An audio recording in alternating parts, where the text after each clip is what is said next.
आज तक आपकी आवाज।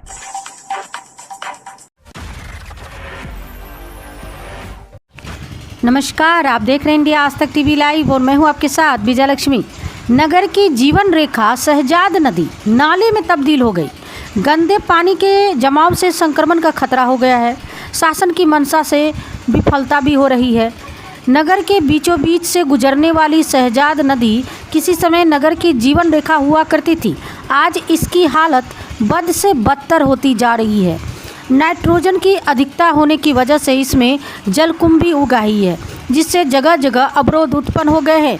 इनसे बने छोटे छोटे तालाबों में पानी भर गया है, जिससे बदबू व संक्रमण भी फैल रहा है।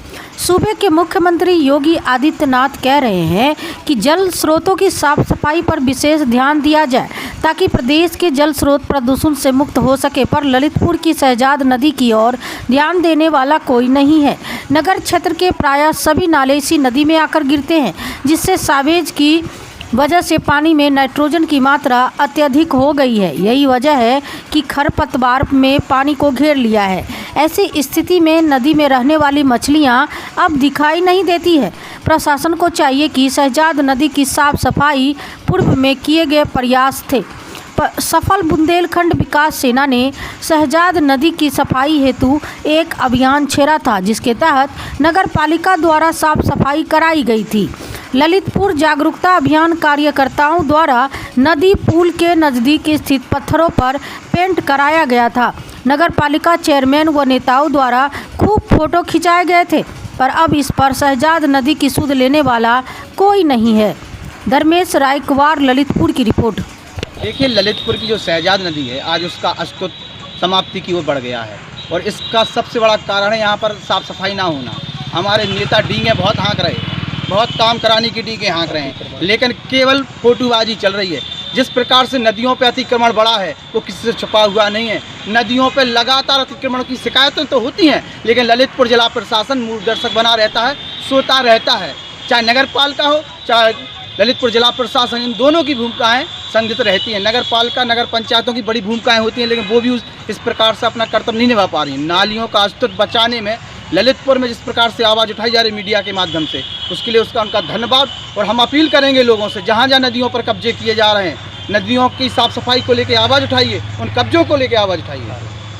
और जो तालाब हैं उनकी भी ऐसी स्थितियाँ, तालाबों पर कब्जा बढ़ते जा रहे हैं। तालाबों की साफ़ सफाई के बहाने ललितपुर में किस प्रकार से बंदरबाट हुआ वो सबको पता है, किस प्रकार से मिट्टी बेची गई वो सबको पता है, लेकिन उनके कब्जे हटाने में आज भी प्रशासन नाकाम है। अकेले ललितपुर शहर की बात नहीं, ललितपुर ज़िले की बात करेंगे, हर तालाबों पर कब्जा है, और तालाबों का कब्जा हटाने पूरा जिला प्रशासन खामोश और नाकाम नज़र आता है, और नेता बोलते तक नहीं है। देखिए, सरकार डींगे हाँकने वाली सरकार है।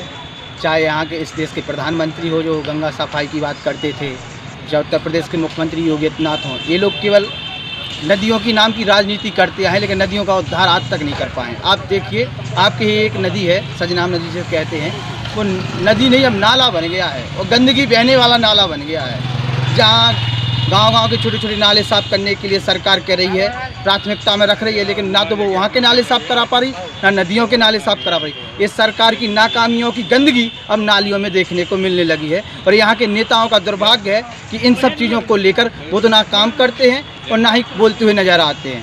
उत्तर प्रदेश में बुंदेलखंड के साथ जितना शोषण हो रहा है वो किसी और जगह नहीं देखने को मिल रहा। जी दादा, क्या नाम है आप? सरकार को करना चाहिए जो क्या कहते हैं साफ सफाई, जो क्या कहते हैं बड़ी बड़ी नदियों की तो बहुत कुछ होता रहता है। बिल्कुल देखो क्या हाल है, पूरी नदी बिल्कुल चौक है।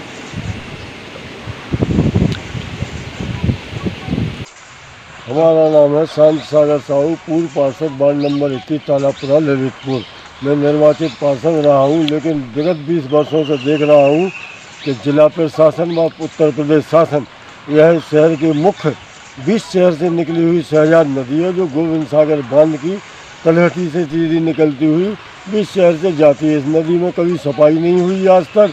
नगर पालिका सफाई के नाम पर तीसरी करती है। नगर पालिका का सिविल इंजीनियर इस नदी के लिए नाले का रूप दे दिया है। तालाबपुरा में जहाँ गोविंद सागर से नदी निकलती है, वहाँ से आज़ाद चौक तक 7 बड़े बड़े नालों को इस नदी में डाल दिया गया है। जिससे इस नदी का स्वच्छ जल प्रदूषित हो चुका है। इस नदी में हम लोग नहाते थे, महिलाएं कार्तिक का स्नान करती थी, भगवान परशुत्तम का स्नान करती थी। इसका जल हम लोग पीने में उपयोग करते थे। आज यह स्थिति है क्योंकि जो सिविल इंजीनियर है नगर पालिका का और नगर पालिका का अधिशासी अधिकारी इस नदी पर कभी ध्यान नहीं देते हैं।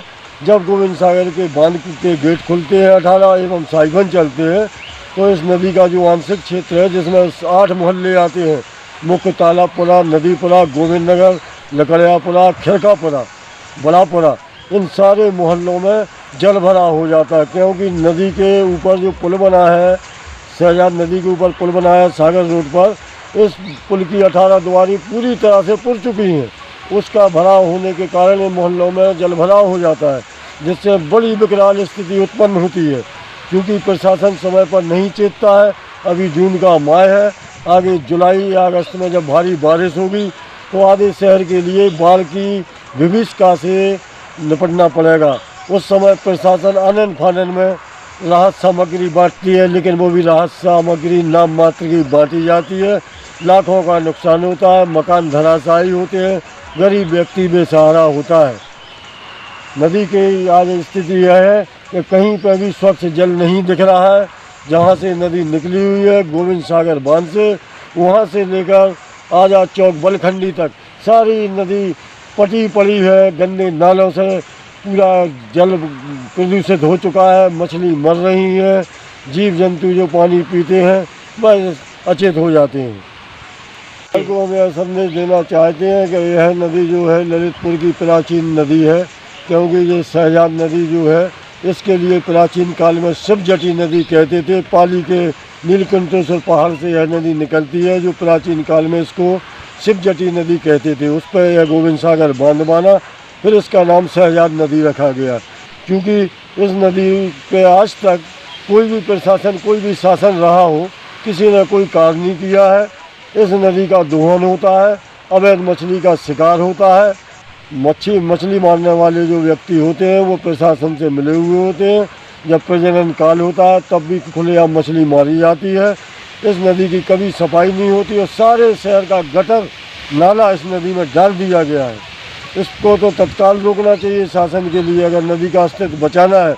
आज नदी नाला का रूप ले चुकी है क्योंकि शासन प्रशासन बड़ी बड़ी गंगा, यमुना, सरस्वती, कावेरी इत्यादि नदियों पर ध्यान दे रही है, लेकिन जो हमारे बुंदेलखंड की प्राचीन नदियां हैं उन पर कोई भी सरकार का ध्यान इंगित नहीं है। क्योंकि अगर सरकार समय रहते नहीं चेती तो इन नदियों का अस्तित्व ही समाप्त हो जाएगा। मिला है सर, ये सरकार ने जो भी बड़ी बड़ी नदियों हैं उनके लिए सफाई के लिए अभियान चलाया है, लेकिन ये छोटे छोटे नदी नाले हैं इनका किसी को भी दरकिनार कर दिया गया है। इनके लिए कुछ भी वो नहीं हो पा रही है साफ़ सफाई की व्यवस्था। जैसे जामनी नदी बुंदेलखंड से कई नदियाँ होकर सब बड़ी नदियों में जाके सम्मिलित होती हैं। तो सर्वप्रथम जो छोटी छोटी नदियाँ हैं इनका भी थोड़ा सा ध्यान रखा जाए।